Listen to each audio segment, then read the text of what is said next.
ಕರ್ನಾಟಕದಲ್ಲಿ ಸದ್ಯ ನಡೀತಾ ಇರುವಂತ ಮತದಾರರ ಪಟ್ಟಿ ವಿಶೇಷ ಸಂಕ್ಷಿಪ್ತ ಪರಿಷ್ಕರಣೆ ಅಂದ್ರೆ SIR ಪ್ರಕ್ರಿಯೆ ರಾಜ್ಯ ರಾಜಕೀಯದಲ್ಲೇ ಹೊಸ ಚರ್ಚೆಗೆ ಕಾರಣವಾಗಿದೆ.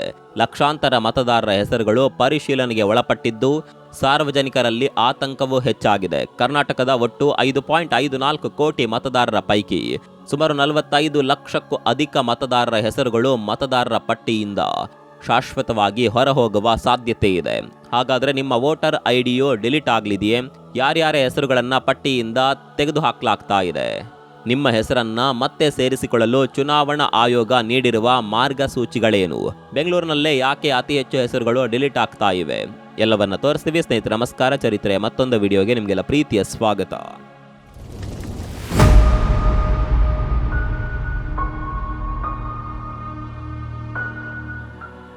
ಜೂನ್ 30ರಿಂದ ರಾಜ್ಯದಾದ್ಯಂತ ಮನೆ ಮನೆಗೆ ತೆರಳಿ ಮತದಾರರ ಪರಿಶೀಲನೆ ನಡೆಸಲಾಗಿದ್ದು ಈ ಪ್ರಕ್ರಿಯೆ ಈಗ ಅಂತಿಮ ಹಂತ ತಲುಪಿದೆ. ಮೊದಲ ಹಂತದಲ್ಲಿ ಸುಮಾರು 45 ಲಕ್ಷ ಮತದಾರರನ್ನ ಚುನಾವಣಾ ಆಯೋಗವು ASDTO ಅಂದ್ರೆ absent, shifted, dead, duplicate, others ಎಂಬ ವರ್ಗದಲ್ಲಿ ಗುರುತಿಸಿದೆ. ಈ ವರ್ಗೀಕರಣಕ್ಕೆ 4 ಪ್ರಮುಖ ಕಾರಣಗಳಿವೆ. ಮೊದಲನೇದಾಗಿ ಮನೆಗೆ ಹೋದಾಗ ಹಾಜರಿರದವರು, ಇವರ ಸಂಖ್ಯೆ ಸುಮಾರು 3,85,000. ಎರಡನೇದಾಗಿ ಮನೆ ಬದಲಿಸಿ ಬೇರೆಡೆಗೆ ವಾಸವಾಗಿರುವವರು 24,36,229 ಮಂದಿ ಇದ್ದಾರೆ. ಮೂರನೇದಾಗಿ ಸುಮಾರು 9,81,642 ಮೃತರ ಹೆಸರುಗಳು ಇನ್ನೂ ಕೂಡ ಮತದಾರರ ಪಟ್ಟಿಯಲ್ಲಿರುವುದು ಪತ್ತೆಯಾಗಿದೆ. ನಾಲ್ಕನೇದಾಗಿ ನಕಲಿ ನೋಂದಣಿಯಾಗಿ ಒಂದಕ್ಕಿಂತ ಹೆಚ್ಚು ಕಡೆಗಳಲ್ಲಿ ಹೆಸರು ಇರುವ 2,70,659 ಪ್ರಕರಣಗಳು ಪತ್ತೆಯಾಗಿವೆ.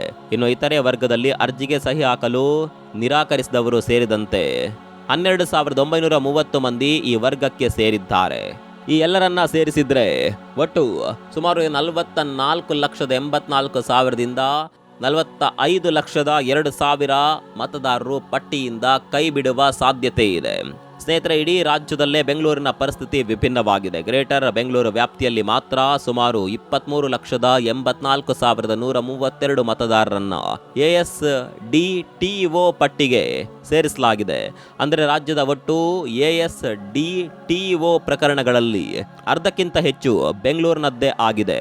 ಜಿಲ್ಲಾವಾರು ಡಿಜಿಟಲೀಕರಣ ಪ್ರಗತಿಯನ್ನ ನೋಡಿದ್ರೆ ಹಾವೇರಿ, ಚಿಕ್ಕಬಳ್ಳಾಪುರ, ಉತ್ತರ ಕನ್ನಡ ಮತ್ತು ಹಾಸನ ಜಿಲ್ಲೆಗಳಲ್ಲಿ 80%ಕ್ಕೂ ಹೆಚ್ಚು ಪ್ರಗತಿ ಸಾಧಿಸಲಾಗಿದೆ. ಆದರೆ ಬೆಂಗಳೂರಿನಲ್ಲಿ ಡಿಜಿಟಲೀಕರಣದ ಪ್ರಗತಿ ಇನ್ನೂ ಕಡಿಮೆ ಇದೆ.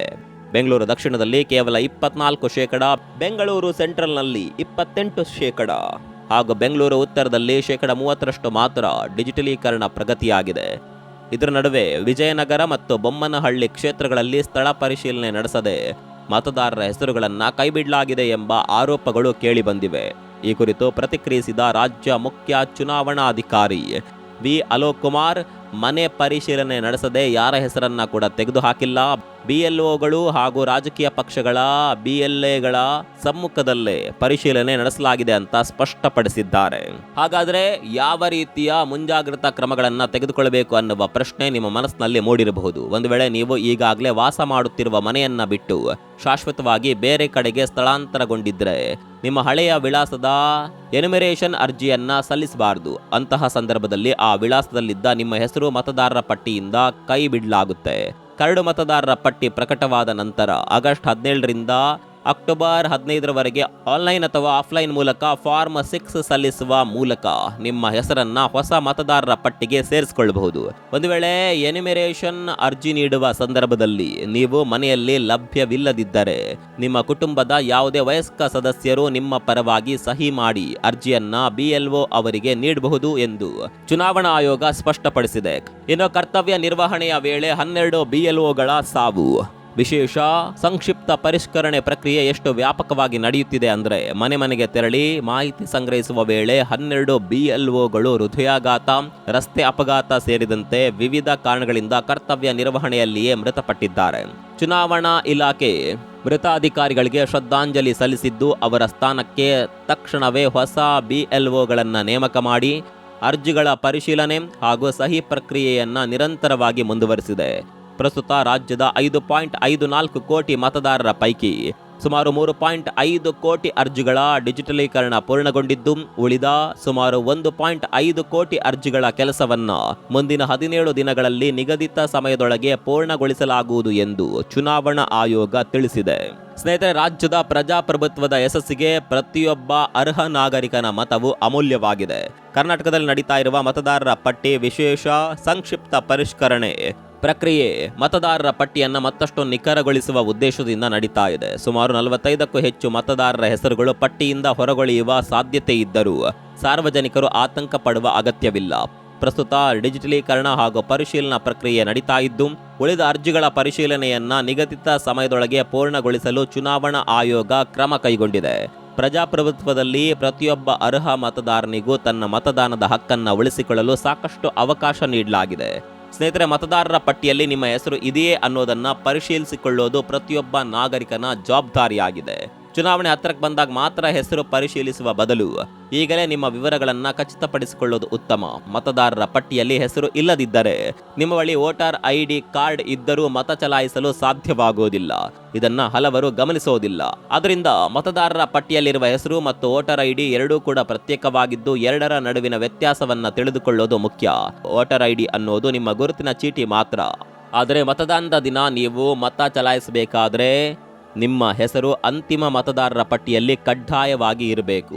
SIR ಪ್ರಕ್ರಿಯೆಯ ಉದ್ದೇಶ ಯಾರ ಹೆಸರನ್ನಾದರೂ ತೆಗೆದುಹಾಕೋದಲ್ಲ, ಬದಲಾಗಿ ಪಟ್ಟಿಯನ್ನ ಹೆಚ್ಚು ನಿಖರ ಮತ್ತು ದೋಷಪೂರಿತವಾಗಿಸುವುದು ಇದರ ಮುಖ್ಯ ಉದ್ದೇಶ.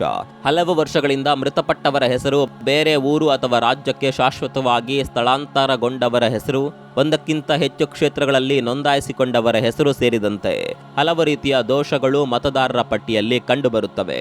ಇವುಗಳನ್ನು ಸರಿಪಡಿಸಿ ನೈಜ ಮತದಾರರ ಪಟ್ಟಿಯನ್ನ ಸಿದ್ಧಪಡಿಸುವುದು ಚುನಾವಣಾ ಆಯೋಗದ ಉದ್ದೇಶವಾಗಿದೆ. ಈ ಪ್ರಕ್ರಿಯೆಯಲ್ಲಿ ಬೂತ್ ಲೆವೆಲ್ ಆಫೀಸರ್ ಅವರ ಪಾತ್ರವು ಅತ್ಯಂತ ಮಹತ್ವದ್ದಾಗಿದೆ. ಪ್ರತಿಯೊಂದು ಮತಗಟ್ಟೆಯ ವ್ಯಾಪ್ತಿಗೂ ಒಬ್ಬ BLO ನೇಮಕವಾಗಿರುತ್ತಾರೆ.